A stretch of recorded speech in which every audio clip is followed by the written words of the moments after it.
भारतीयत्व channel के सभी दर्शकों का मैं फिर से स्वागत करता हूं। दोस्तों, आज हम बहुत एक्साइटेड हैं नए आज के प्रोग्राम को लेकर। आज हम चर्चा करेंगे प्रसिद्ध समाजशास्त्री डॉक्टर आनंद कुमार जी से।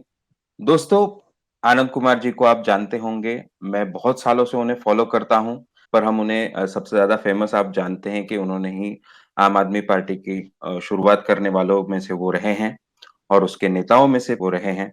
तो सर, मैं आपका बहुत-बहुत स्वागत करता हूँ आज की चर्चा में, प्रोफेसर आनंद कुमार। बहुत धन्यवाद क्षितिज जी। Thank you. मेरे लिए ये बहुत खुशी की बात है कि भारतीयत्व की तरफ से ये निमंत्रण मिला और हम लोग आज आपकी मदद से हमारी मौजूदा राष्ट्रीय सरकार, मोदी सरकार, लोक संगठनों यानी स्वयंसेवी संस्थानों से क्यों परेशान है, क्यों दुश्मनी महसूस करती है, इसका हम विश्लेषण करने की कोशिश करेंगे। क्योंकि ये एक बड़ी चिंता का प्रश्न है और ये गहरा संकट है। ये मामूली संस्थाओं की बात नहीं है, न ही सरकार की नादानी की बात है। ये हमारे देश की नव स्वाधीन राष्ट्र की राजनीतिक संस्कृति की बात है और इसके बारे में चर्चा करना बहुत ज़रूरी है। जी, बिल्कुल। जो स्वयंसेवी संस्थाएँ हैं, वो लोगों के लिए कहीं न कहीं काम करती हैं। जो चीज़ें सरकार कई बार लोगों तक मुहैया नहीं करा पाती, वो एक तरह से सरकार के ही एडिशनल जाकर भी एक काम करती है और जनता की तरफ से काम करती है। मानवाधिकार का काम करती है। जो नागरिकों के अधिकार हैं, उनको लेकर वो काम करते हैं। पर ऐसी संस्थाओं को लेकर हम देखते हैं कि पिछले की सरकार जो थी, पहले की 2014 के पहले की, उनमें भी कभी समस्याएं हुई हैं। पर 2014 से जो मोदी सरकार हमारे देश में है, उसने तो एक बहुत अलग तरह से परेशान करना सारी स्वयंसेवी संस्थाओं को, संगठनों को, जन आंदोलन की तो बात हम सबको पता ही है, वैसा शुरू किया है।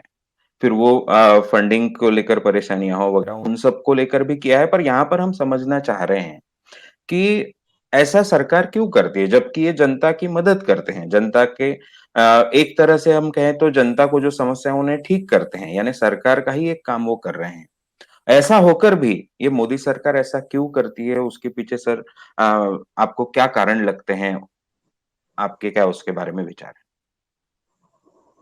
क्षितिज जी, हमारे देश में और दुनिया में लोकतंत्र निर्माण के लिए 4 मददगार मंच माने जाते रहे हैं। वो हैं विधायिका, जो लोगों के चुनाव से जनता के प्रतिनिधि चुने जाते हैं, इनका काम है कानून बनाना। कार्यपालिका, जो सरकारी प्रबंधन कहलाता है, अच्छी तरह से चुने हुए प्रतिभावान लोगों को हम अपने प्रशासन में लाते हैं, जो विधायिका के निर्णयों को लागू करे, कानूनों को लागू करे, जनहित करे। तीसरा, न्यायपालिका, कि जब सरकार या प्रशासन के द्वारा न्याय का प्रश्न उठे या समाज के विभिन्न समुदायों में परस्पर द्वंद्व हो, तो न्याय किस पक्ष में जाता है, इसको न्यायपालिका देखती है। और इन तीनों के साथ एक सहयोगी भूमिका में मीडिया या समाचार पत्र वगैरह रहते हैं, जो सूचना के जरिए, मूल्यांकन के जरिए, आलोचना के जरिए और बहसों के जरिए देश की दिशा में योगदान करते हैं। लेकिन इसके साथ ही 3 और माध्यम हैं, मंच हैं, साधन हैं, जो भारत के लोकतंत्र निर्माण में सहयोगी रहे हैं और होना चाहिए दुनिया में।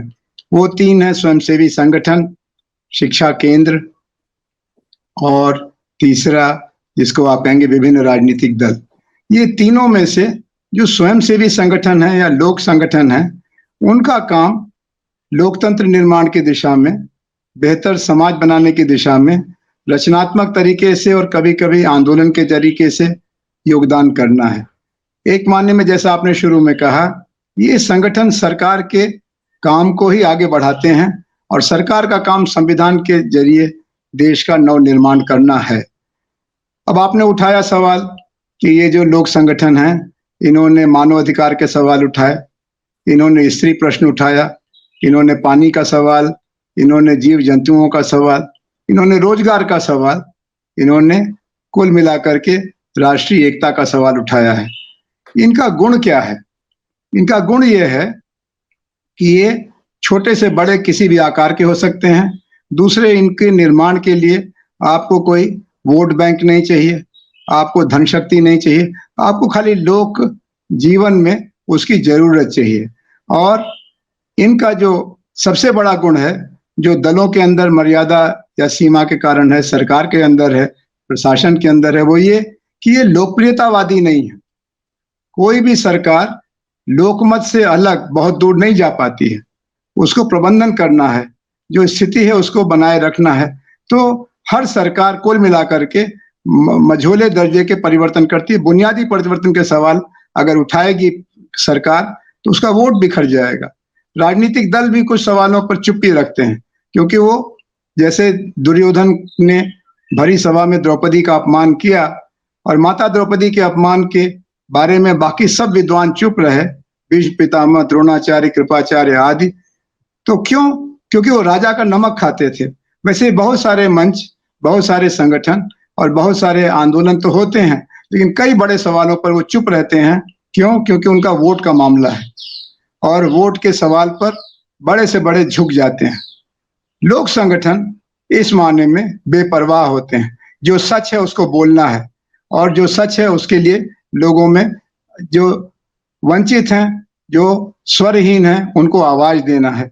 वोट का उनको परवाह नहीं है, चंदे की उनको परवाह नहीं है, लोकप्रियता को उनको परवाह नहीं है। एक मायने में ये अगली कतार के लोकतंत्र निर्माता होते हैं, अगली कतार के स्वराज्य रचनाकार होते हैं। गांधी जी ने इन संगठनों को रचनात्मक कार्य में जुड़े लोगों का नाम दिया था। भारत में बहुत पुरानी परंपरा है स्वयंसेवी संगठनों की, 19वीं शताब्दी के नवनिर्माण से शुरू करके, और आज भी बहुत सारे बड़े सवालों पर ये लोक संगठन बुनियादी काम कर रहे हैं। स्वामी विवेकानंद बिना रामकृष्ण मिशन के कहाँ रहते? स्वामी दयानंद आर्य समाज के बिना नहीं जाने जाते। और महात्मा गांधी, जो सर्वोदय का आंदोलन था, रचनात्मक कार्यक्रमों के तमाम मंच थे, उनके बिना अधूरे रहते। आज भी सभी प्रकार के विचारों के लिए लोक संगठनों की एक भूमिका है। अब सवाल यह है कि मौजूदा सरकार इन संगठनों से क्यों घबराती है? आपने बहुत अच्छी बात कही कि हर सरकार इन लोक संगठनों से घबराती है। कौन आलोचना पसंद करता है? सत्ता के लोगों की एक बीमारी होती है चापलूसी को पसंद करना, खुशामद को पसंद करना, आलोचना को बर्दाश्त नहीं करना। जो सरकार जितनी कमजोर होती है वो उतनी ही ज्यादा सख्त होती है लोक संगठनों के प्रति, मीडिया के प्रति, स्वतंत्र चिंतन के प्रति, स्वतंत्र नागरिक पहल के प्रति। लोक शक्ति से राज शक्ति घबराती है, लेकिन वो राज सत्ता ज्यादा घबराती है जिसकी जड़ें लोक जीवन में कमजोर होती हैं। जो चालाकी से हुकूमत में आते हैं वो लोक शक्ति से घबराते हैं। इस सरकार का अपना एक दायरा है संगठनों का। ऐसा नहीं कि इनके पास लोक संगठन नहीं है। शिक्षा में, शिक्षा से लेकर के धर्म स्थानों के प्रबंधन तक में इन्होंने अपनी उंगलियां डाल रखी हैं, अपने संगठन बना रखे हैं। कहते हैं कि कई 100 संगठन इनके हैं।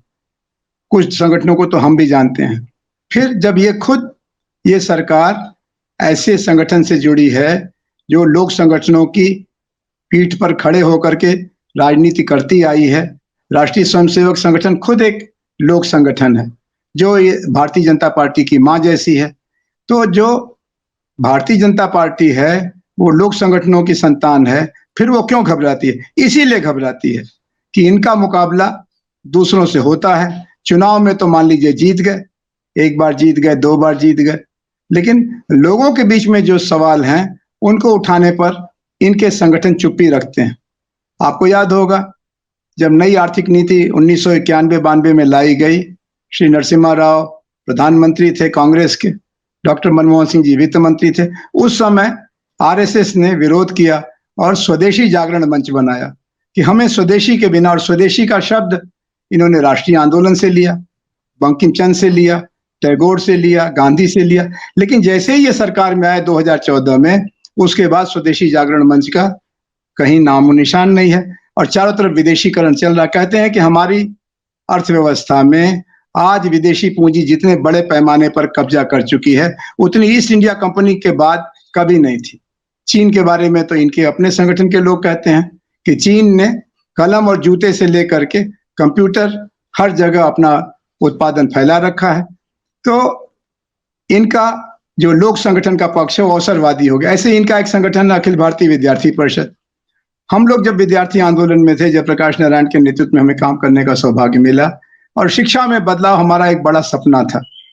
विद्यार्थी परिषद का भी सपना था। लेकिन जब से ये सरकार आई है, इन्होंने शिक्षा के बारे में बोलना छोड़ दिया और विद्यार्थी परिषद और शिक्षा में परिवर्तन के बीच में अब कोई संवाद, कोई संगठन नहीं। ऐसे ही इन्होंने जाति का सवाल उठा रखा था। इनके लोक संगठनों में जातिवाद को कोई प्रोत्साहन नहीं दिया जाता सैद्धांतिक तौर पर। लेकिन जब से ये सरकार में आए हैं, तब से जाति के सवाल पर जो अत्याचार होते हैं, गुजरात से लेकर के और बिहार तक, उनमें इनके संगठनों की कहीं कोई उपस्थिति नहीं रहती है। लेकिन दूसरे संगठन तो हैं, आप नहीं बोलेंगे तो दूसरे बोलेंगे। और ये संगठन इस मामले में निर्मल है, उस बच्चे की तरह से जो उस भीड़ का हिस्सा था, जो राजा की अगवानी के लिए खड़ी थी और राजा किन्हीं कारणों से बिना पोशाक के, बिना कपड़ों के बैठा हुआ था और राजा को लगता था कि वो तो बहुत सुंदर लग रहा है और जनता भी ताली बजा रही थी कि राजा का कौन विरोध करे। लेकिन बच्चे ने माँ से पूछा कि माँ, ये राजा नंगा क्यों है, इसके कपड़े कहाँ गए? ऐसे ही लोक संगठनों की निर्मलता है क्षितिज जी। लोक संगठन कभी जो बड़ी घटना होती है, चाहे मणिपुर में हुई, चाहे मेवात में हुई, सरकार चुप रहती है, राजनीतिक दल दाएं बाएं देखते हैं, मीडिया कब्जे में होने के कारण नहीं बोलता। लेकिन लोक संगठन अपने 2 4 5 प्रतिनिधि भेज करके सारे देश के सामने जो सच है, दूध का दूध और पानी का पानी कर देता है। दूसरे लोक संगठन नेतृत्व निर्माण का भी एक बड़ा माध्यम है। जैसे नदियों के बचाने का आंदोलन, अब नदियों के पास तो वोट नहीं है, नदियों के पास पैसा भी नहीं है और राजनीतिक दल वहां कतई नहीं जाते जहां न नोट हो न वोट हो, तो वहां हमारा क्या काम। लेकिन लोक संगठन जहां लोकहित है, जहां देश का भविष्य है, जहां राष्ट्र निर्माण की चुनौती, वहां जाते हैं। और नदियों के बिना कोई सभ्यता आगे बढ़ेगी नहीं और हम नदियों का नाश कर रहे हैं। तो लोक संगठनों ने मिलकर के एक मंच बनाया और नर्मदा बचाओ आंदोलन पिछले 40 साल से इनके तमाम दावों को झुटलाता हुआ पूरी दुनिया में हमको बेपर्दा करता है। ये पार्टियां नहीं करती, ये वैज्ञानिक नहीं करते, ये शोध केंद्र नहीं करते, क्योंकि सब सरकार से दबे रहते हैं। खाली लोक संगठन है जो लोकहित से जुड़ा हुआ है और सरकार से आजाद है। इसी तरह से मानव अधिकार का हनन, आप जानते हैं कि दुनिया की जितनी सरकारें हैं, उनमें से कोई सरकार ये दावा नहीं कर सकती कि वो मानव अधिकार की रक्षक है, क्योंकि सेना, पुलिस और जेल के बिना सरकारें नहीं चलती हैं।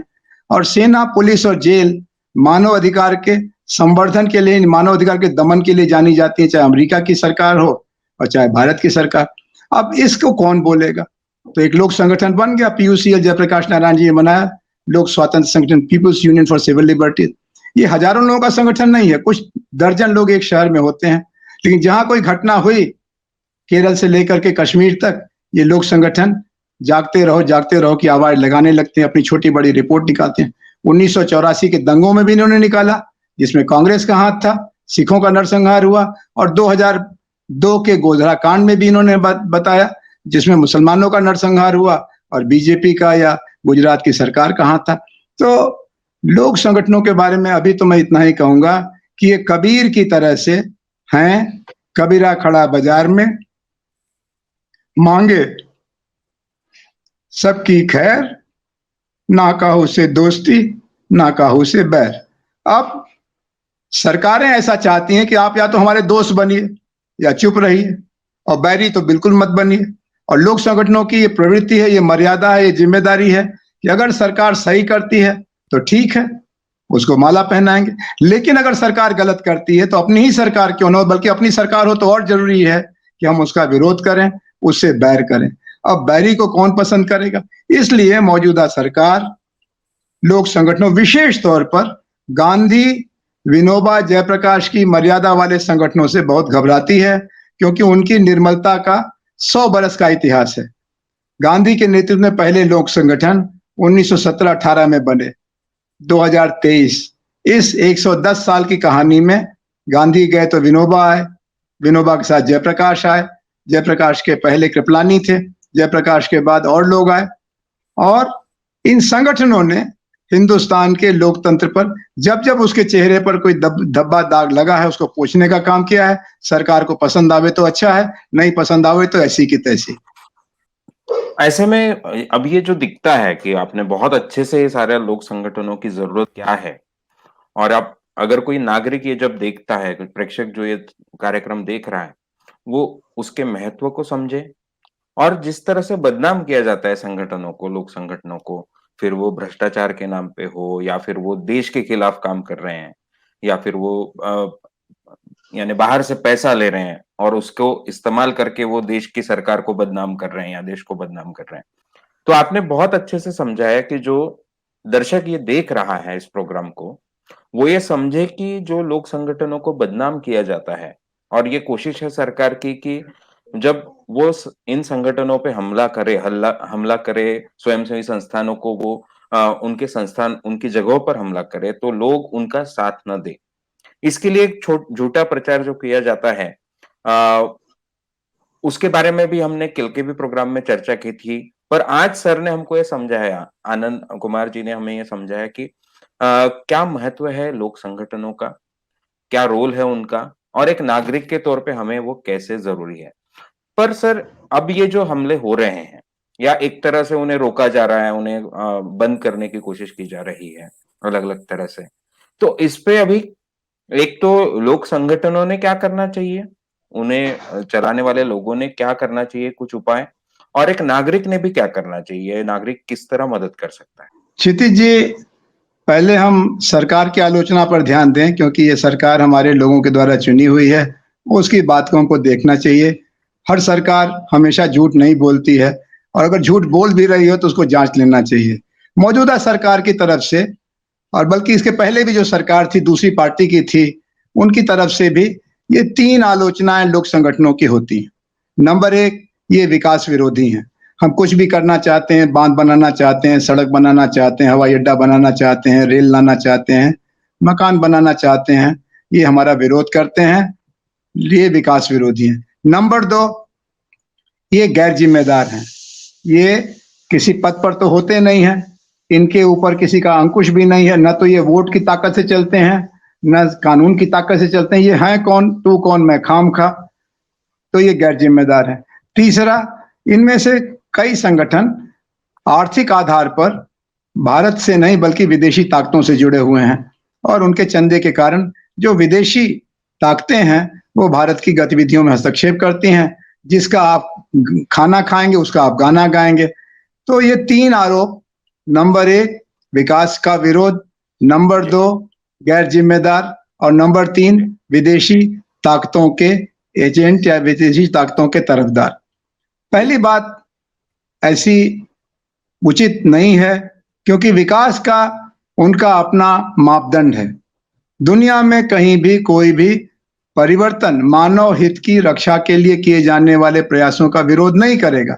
लेकिन जैसा आपने देखा होगा, ये जो बड़े बांध थे जिनको जवाहरलाल नेहरू जी ने कभी नए मंदिर कहा था, उनके बारे में अब दुनिया मान चुकी है, भारत के आंदोलन के कारण, खासतौर पर नर्मदा बचाओ आंदोलन के कारण, कि बड़े बांध वैज्ञानिक दृष्टि से प्रकृति विरोधी ही नहीं है, विकास विरोधी भी हैं। कुछ समय के बाद ये बोझ बन जाते हैं।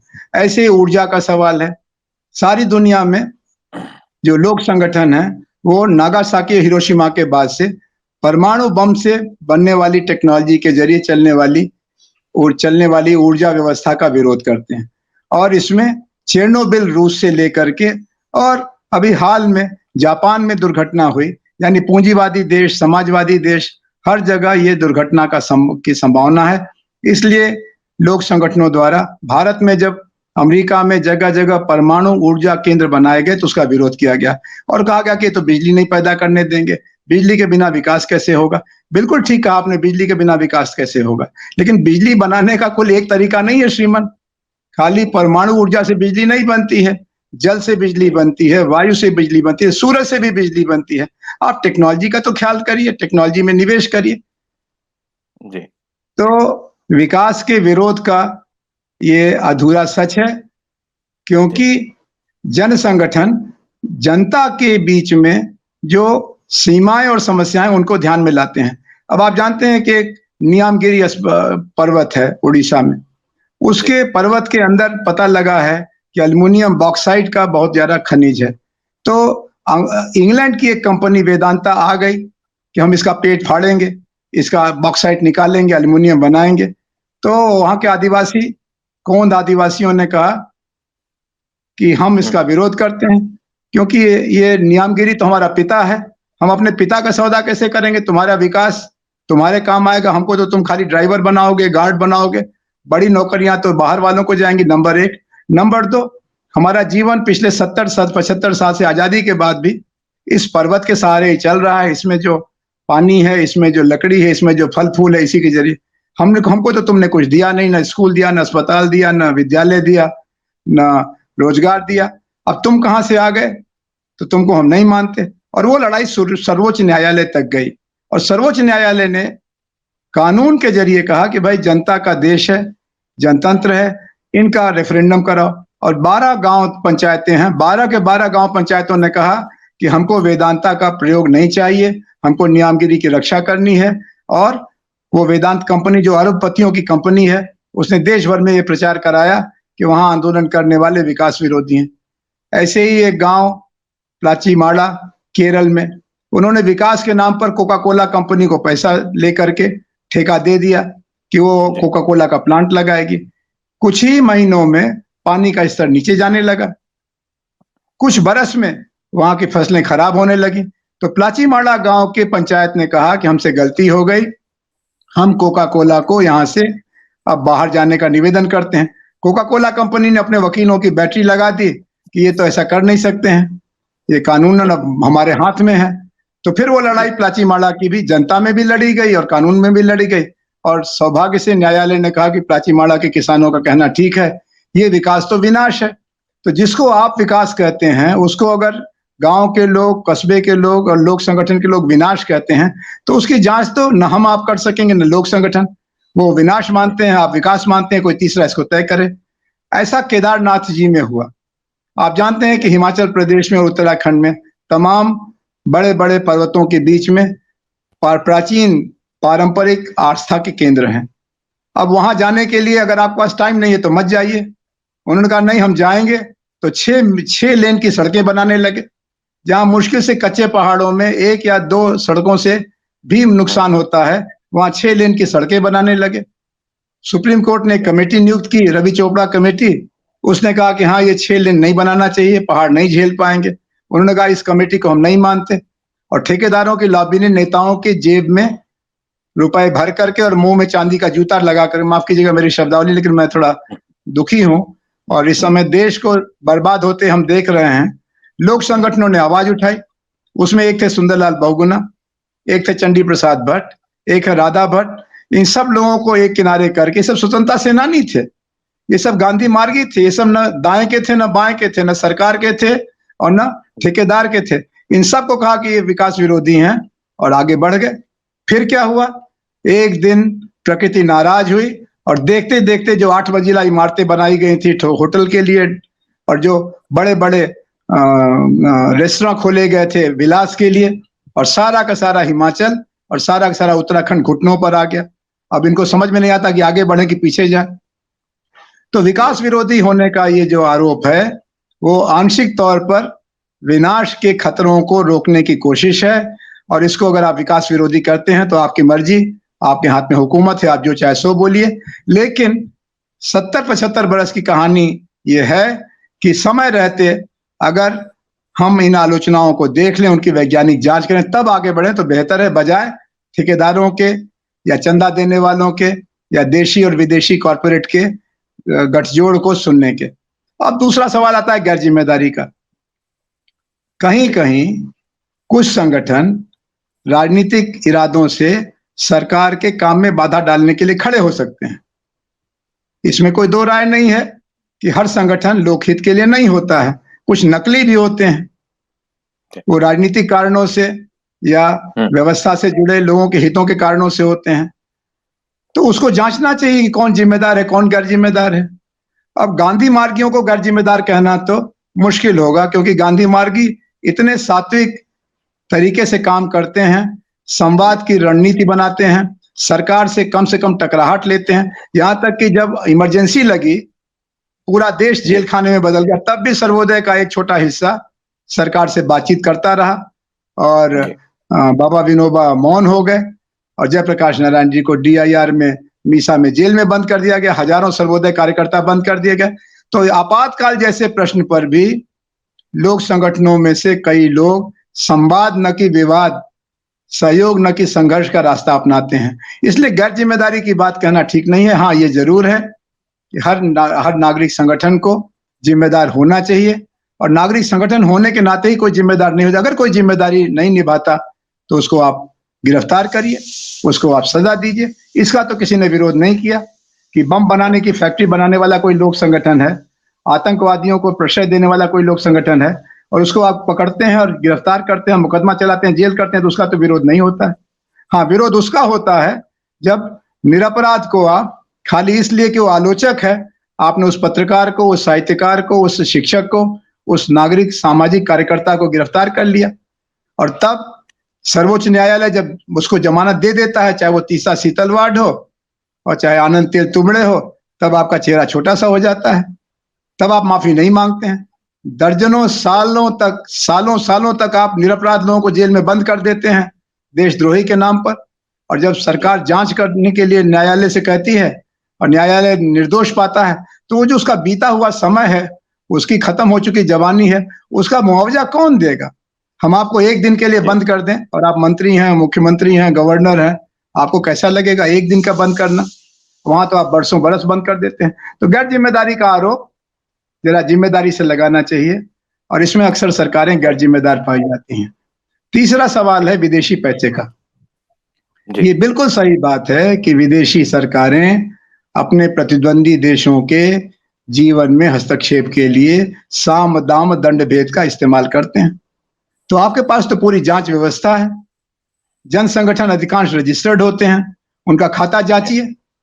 आपके पास चार्टर्ड अकाउंटेंट हैं, उनके पास भी हैं, आप पता लगाइए, और अगर कोई गलत करता है उसको अवैध घोषित करिए, और कई संस्थाएं अवैध घोषित की जा चुकी हैं। तो इसमें जन संगठनों की तरफ से कोई एतराज नहीं है। और अभी जो आपने विदेशी पैसे को एक सेंटर सिस्टम बना दिया है, और ये आरोप लगाया है कि विदेशी पैसे का इस्तेमाल चर्च धर्म परिवर्तन के लिए करता है, मदरसे और मस्जिदों के माध्यम से आतंकवाद को बढ़ावा दिया जाता है, इस्लामीकरण हो रहा है, तो ये पता लगा कि सबसे ज्यादा पैसा तो मंदिर मस्जिद की लड़ाई के लिए आता है। आप जरा अपना भी हिसाब लोगों को बता दीजिए। कोई हिसाबी किताब नहीं, न खाता न बही, जो सरसंघचालक कहे वही सही। एक तरफ तो आपकी ये हरकत है, और दूसरी तरफ अगर किसी को $10 भी आ गया तो आपने कहा ये तो विदेशी एजेंट है। गलत बात, ये अनुचित आलोचना है। इसी आलोचना पर इंदिरा गांधी ने 19 महीने आरएसएस को बैन रखा था। आपको वो दवा खिलाई जा चुकी है, कितनी कड़वी है आपको मालूम है, कितना अनुचित वो आरोप था आपको पता है। अब आप सरकार में आ गए हैं तो आप इंदिरा गांधी से भी आगे बढ़ गए। आप तमाम भारत के तमाम संगठनों को जिनको देशी विदेशी मदद मिलती है, उनको आप विदेशी एजेंट कहते हैं। ये अनुचित है। जब झूठ ज्यादा बोला जाता है तो सरकार पर ही आकर के उसका जिम्मा आता है, उसकी लेजिटिमेसी खतरे में पड़ती है। झूठों की सरकार बन तो सकती है लेकिन चल नहीं सकती है। ये झूठी बात है कि नागरिक संगठनों में से अधिकांश विदेशी एजेंट हैं। ये सही बात है कि अधिकांश देशभक्त हैं। अधिकांश ने देश को बेहतर बनाने के लिए पिछले 75 साल में किसी भी राजनीतिक दल की तुलना में कम योगदान नहीं किया है। जी बिल्कुल। फिर अभी वही जो सवाल का एक मेरा पार्ट था कि अब लोक संगठन क्या करे, ऐसे आज जो भी परिस्थितियां बन गई है इसमें उपाय क्या हो, और एक नागरिक भी किस तरह से लोक संगठनों की मदद करे। क्षितिज जी, लोक संगठन क्या करें सरकार की दुश्मनी के जवाब में, इसका एक सीधा उदाहरण पिछले 3 महीने से वाराणसी के सर्व सेवा संघ और गांधी विद्या संस्थान को बचाने के लिए चल रहे आंदोलन से मिलेगा, जहां पर सरकार ने ये आरोप लगा दिया कि डॉक्टर राजेंद्र प्रसाद, लाल बहादुर शास्त्री, आचार्य विनोबा भावे ने मिल करके चालबाजी करके सरकार की एक जमीन आज से 62 साल पहले हड़प ली थी, अब हम उसको वापस अपने नियंत्रण में लेना चाहेंगे। और उन्होंने पहले ताला बंद किया, उसके बाद बुलडोजर लगाकर सारे भवनों को गिरा दिया। ऐसा लगा जहां अफीम की फैक्ट्री पकड़ी गई हो, बंदूक बनाने का कारखाना। वहां पर 1500 किताबें छपी हैं पिछले 70 साल में, जो हिंसा, द्वेष, जातिवाद, शोषण के खिलाफ लोगों को जगाती हैं, अहिंसक समाज बनाने का रास्ता बनाती हैं, भारत के नवनिर्माण के रचनात्मक रास्ते बनाती हैं। ये गांधी का साहित्य छापने वाले, विनोबा का, जयप्रकाश का साहित्य छापने वाले संगठन को आपने बुलडोजर लगा के गिरा दिया, और गांधी विद्या संस्थान, जिसने जयप्रकाश जी के नेतृत्व में समाज विज्ञान और समाज परिवर्तन के बीच में सेतु बनाया था, और जो विश्वविख्यात विद्या साधना केंद्र था, उसको आपने इंदिरा गांधी राष्ट्रीय कला केंद्र को सौंप दिया। अब वहां पर लोक संगठनों ने क्या किया? सर्व सेवा संघ नाम का संगठन है जिस पर हमला हुआ है। सर्वोदय के लोग उससे जुड़े हुए हैं और उसकी सहानुभूति रखने वाले गांधी, लोहिया, जयप्रकाश के मानने वाले हैं। हम नारा ही लगाते हैं, अंधेरे में तीन प्रकाश, गांधी, लोहिया, जयप्रकाश। तो वहां पर एक अहिंसक विनम्र सत्याग्रह शुरू हुआ। पहले हम अदालत में गए। अदालत में आप जानते हैं कि तारीख पर तारीख पड़ती है और तारीख फैसला बहुत देर में आता है, लेकिन हमने पहले न्यायालय का दरवाजा, जब न्यायालय से राहत नहीं मिली और उन्होंने कहा कि अभी तुमको समय लगेगा जांच करने में, तब हमने उसी प्रश्न को लेकर के रोज सवेरे 10 बजे से शाम 6 बजे की प्रार्थना और धरने का कार्यक्रम किया। 2.5 महीने से धरना चल रहा है। जब उस परिसर पर पूरी तरह से पुलिस की मदद से सरकार ने कब्जा कर लिया, बिल्डिंगें तोड़ दी, बरसों बरस के संस्थानों का नाश कर दिया, तो वो आंदोलन अब गांव में और शहरों में फैल गया है। देश के अलग अलग हिस्सों से उस पर विरोध हो रहा है, और बनारस में पिछले 11 सितंबर से नगर यात्रा हो रही है और उसके बाद गांव की यात्रा होगी। हमारे पास लोक विचार को प्रभावित करना, लोक शिक्षण के अलावा कोई तरीका नहीं है। सरकार के पास तो पुलिस है, सरकार के पास सेना है, सरकार के पास अपना प्रचार तंत्र है, और इस सब का वो दुरुपयोग करती है। भले कुछ दिनों के बाद सरकार खुद गिर जाए, जैसा इमरजेंसी की सरकार के साथ हुआ था। लेकिन जो लोक संगठनों का प्रतिरोध का रास्ता है, उसके 3 ही मंच हैं। एक तो देश की अदालत, उसमें न्यायपालिका को जाके शिकायत करना कि हमारे अधिकारों का हनन हो रहा है। सुने तो अच्छा, ना सुने तो फिर कोई बात नहीं, लेकिन वो दरवाजा हमें पहले खटखटाना चाहिए। दूसरा, जनमत निर्माण, जिसमें मीडिया को बताएं कि हमारे साथ क्या हो रहा है और पाठक ये तय करे कि हमारे साथ सरकार उचित कर रही कि अनुचित कर रही। और तीसरा, सिविल नाफरमानी या सत्याग्रह। दम है कितना दमन में तेरे, देख लिया और देखेंगे। और दूसरी बात है कि सच कहना अगर बगावत है तो समझो हम भी बागी हैं। तुम समझते रहो कि हम बागी हैं, लेकिन हम तो सच के साथ खड़े हैं, और सच के साथ खड़े इस देश ने आजादी जीती विदेशियों से, तो तुम किस खेत की मूली हो। हाँ, ये जरूर है कि नागरिकों को सोचना चाहिए कि अगर हम अपने लोकतंत्र को खाद पानी देना चाहते हैं तो हमें नागरिक संगठनों से संबंध रखना चाहिए। वो नागरिक संगठन कोऑपरेटिव सोसाइटी हो सकती है, शिक्षा संचालन की समिति हो सकती है, अस्पताल चलाने वाला मंच हो सकता है, फुटबॉल क्लब हो सकता है, हवा और पानी की सफाई के लिए समर्पित लोग हो सकते हैं, जाति और लिंग भेद से पीड़ित लोगों की मदद करने वाले मंच हो सकते हैं, गरीबों को शिक्षा और प्रशिक्षण देने वाले माध्यम हो सकते हैं। लेकिन हमको ये देखना चाहिए कि हम अपने जीवन के 24 घंटे में से कम 1 घंटा एक दिन में, या 7 घंटा एक हफ्ते में, या 30 घंटा एक महीने में समाज के सरोकारों, क्योंकि अगर आपने अपना घर साफ रखा और आसपास गंदगी है तो कोरोना ने बता दिया है कि हम एक दूसरे से निर्भर हैं। अगर घर की गंदगी आपने दूर की और पड़ोस की गंदगी नहीं दूर की, तो घर से जैसे ही आप बाहर निकलेंगे गंदगी का सामना करना पड़ेगा। अगर आपने अपने बच्चों को जाति और सांप्रदायिकता से बचा के रखा, लेकिन विद्यालय से लेकर के और चिकित्सालय तक अगर जातिवाद चलता है, सांप्रदायिकता चलती है, नर नारी का भेद चलता है, तो आपके बच्चे उन संस्कारों को नहीं जी पाएंगे।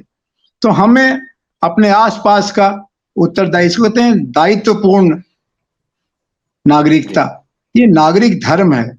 ये कहा जाता है कि आजादी को पाना आसान है, लेकिन आजादी को बचा के रखना मुश्किल है। तो हमने आजादी तो पा ली अपने पुरखों की कुर्बानी के बल पर, लेकिन उसको बचाने के लिए हम क्या कर रहे हैं, इसको जांचना चाहिए। और आपके लिए आज तो गांधी के जमाने से, विवेकानंद के जमाने से ज्यादा आसानी है। आप सोशल मीडिया में, पहले गांधी जी का जो अखबार निकलता था हरिजन, उसकी अधिक से अधिक कॉपियां 5000 छपती थी। आज तो मामूली यूट्यूब या व्हाट्सएप ग्रुप में 500-700 लोग हो जाते हैं, और उसको फॉरवर्ड करने वाले, लिंक करने वाले ट्विटर में, हम तो सुनते हैं कि कुछ हमारे कुछ मित्र हैं, उनके 5 लाख से 10 लाख। अभी हमारे एक मित्र रवीश कुमार जी को छोड़ना पड़ा मीडिया संसार, उन्होंने अपनी हिम्मत दिखाई, एक से शुरू किया, आज 70 लाख उनके फॉलोअर हो गए। हमारा ये जो भारतीयत्व वाला प्रयास है, ये भी देखते देखते आगे बढ़ेगा। तो ये जो साधन आ गए हैं समाज में अपनी बात रखने के, पहले नुक्कड़ पर अखबार जब नहीं छपते थे तो नुक्कड़ पर खड़े होकर चिल्लाना पड़ता था, 10 20 50 200 लोग सुनते थे। फिर अखबार निकलने लगे, 10,000 20,000 तक बात पहुंचने लगी। और अब ये जो नई टेक्नोलॉजी आ गई है इंटरनेट वाली, इससे तो आप लाखों तक बात पहुंचा सकते हैं, देश विदेश में पहुंचा सकते हैं। ये काम हमको करना चाहिए। नंबर 1 हम सरोकारी बने, नंबर 2 हम संवादी बने, नंबर 3 हम सहयोगी बने। सरोकारी बनने का मतलब ये है कि जब सुबह आप उठते हैं तो पहले तो अपनी घर की जिम्मेदारियों को देख लीजिए, फिर पास पड़ोस का भी देख लीजिए कि रात में कोई बगल वाले घर से रो रहा था, या सामने कोई पिट रहा है, या आपके दरवाजे पर कोई खटखटा रहा है कि उसके पास पढ़ाई की फीस का पैसा नहीं है या बीमारी के लिए मदद चाहिए। ये सरोकारिता है। दूसरा हुआ संवादी। आप चुप न रहें। अगर आपको दिखाई पड़ रहा है कि अनुचित हो रहा है, चाहे मोहल्ले की सफाई हो, चाहे थाने की गुंडई हो, चाहे इलाके के नेता का दबंगई का आचरण हो, जो भी अनुचित हो रहा है, जो उचित हो रहा है उसकी तारीफ भी करिए। अपने पड़ोस का बच्चा अगर अच्छा इम्तिहान पास कर गया, बुला के उसको किताब दीजिए, कलम दीजिए, उसका अभिनंदन कीजिए। अगर खेल में अच्छे हैं बच्चे तो उनकी मदद कीजिए। अगर सफाई कर्मचारी अच्छा काम करता है उसको तारीफ करिए। खाली निंदा मत करिए, अच्छाई का भी सम्मान करिए, लेकिन कुछ करिए, सरोकारी और संवादी बनिए। और तीसरा है सहयोगी बनिए। अकेले तो आप कुछ नहीं कर सकते, गांधी जी भी कुछ नहीं कर पाते, विवेकानंद कुछ नहीं कर पाते, बाबा साहब अम्बेडकर नहीं कर पाते। एक से एक 11 हो जाते हैं। अगर सात्विक लक्ष्य है, निस्वार्थ काम है और सहयोग की भावना है, तो इस देश के हर बड़े सवाल को आपका इंतजार है। आप आगे बढ़िए। खाली सरकारों के भरोसे किसी देश का निर्माण नहीं हुआ है। अच्छी से अच्छी सरकारें बहुत से बहुत सुशासन दे सकती हैं, लेकिन नव निर्माण का काम तो नागरिक सहयोग की प्रतीक्षा करता है। और देश में इस समय शिक्षा से लेकर रोजगार और भ्रष्टाचार से लेकर पर्यावरण प्रदूषण, कई मोर्चों पर लोग लड़ रहे हैं। आपके जुड़ने की जरूरत है। तो दोस्तों, आपने एक बहुत महत्वपूर्ण विषय सुना।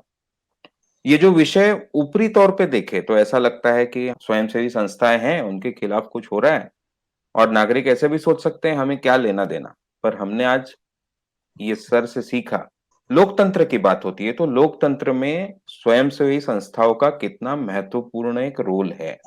जिस तरह से लोकतंत्र चलता है उसका एक महत्वपूर्ण हिस्सा है ये स्वयंसेवी संस्थाएं। दोस्तों, जब लोकतंत्र हमारे देश में आया, स्वतंत्रता के साथ हमें मिला, वो भले ही हमें तब जो हमारे स्वतंत्रता सेनानी थे उनके कारण मिला हो, यानी हमने उसके लिए कोई अलग से क्रांति नहीं की, पर ये जो लोकतंत्र मिला है उस दिन से हम आज कहीं ना कहीं इस देश के मालिक हैं। मालिक के साथ में हमारी जिम्मेदारी भी बनती है। केवल ये सोच के नहीं चलेगा कि मेरा रोटी कपड़ा और मकान बस मुझे मिल जाए, मेरी शिक्षा मेरा स्वास्थ्य में ध्यान रखूं, पर बाकी दुनिया से या देश से मुझे कोई लेना देना नहीं। तो आप इस देश के अगर मालिक है और ये सारी देश की जो साधन संपत्ति है आपने सरकार को दी है हमारे फायदे के लिए, यानी जनता के काम के लिए इस्तेमाल करने के लिए पूरा देश इस सरकार को सौंपा है। तो ऐसे में सरकार पे नजर रखना भी हमारा काम है और उनपे नजर रख हम नहीं पूरे रख सकते क्योंकि एक एक्सपर्ट का काम होता है। उस पे ध्यान रखने के लिए जो स्वयंसेवी संस्थाएं भी काम करती हैं, उस पे एक प्रेशर ग्रुप का काम स्वयंसेवी संस्थाएं करती है, उस पे भी आपको ध्यान देना जरूरी है। तो ये संदेश हम आपको दें कि जो भी ये लोग हमारा ये प्रोग्राम देख रहे हैं, आप इस तरह से एक जागरूक नागरिक बने, इन सारी बातों पर विचार करें। जो भी गलत हो रहा है स्वयंसेवी संस्थाओं के साथ, उनके खिलाफ, ये जो आरोप उन पे लगाए गए हैं, ये कितने गलत है या कैसे सही नहीं है, आप समझ सकते हैं। जो आज प्रोफेसर आनंद कुमार ने हमें बहुत डिटेल में समझाया, तो इन बातों पे सोचिए, विचार कीजिए और हमारे प्रोग्राम से जुड़े रहिए। ये ये जो चैनल हमारा है, ये इसी तरह की कोशिश है कि हमारा देश आगे बढ़े, देश में हम अच्छे नागरिक बने, ताकि और अच्छा लोकतंत्र हमारा हो सके, ताकि जो देश में कमजोर है उसे भी एक मदद मिल सके। तो आप सबका बहुत-बहुत शुक्रिया इस प्रोग्राम से जुड़ने के लिए। ऐसे ही प्रोग्राम के लिए मिलते रहिए। जी, बहुत धन्यवाद। बहुत-बहुत धन्यवाद आनंद कुमार सर आपका।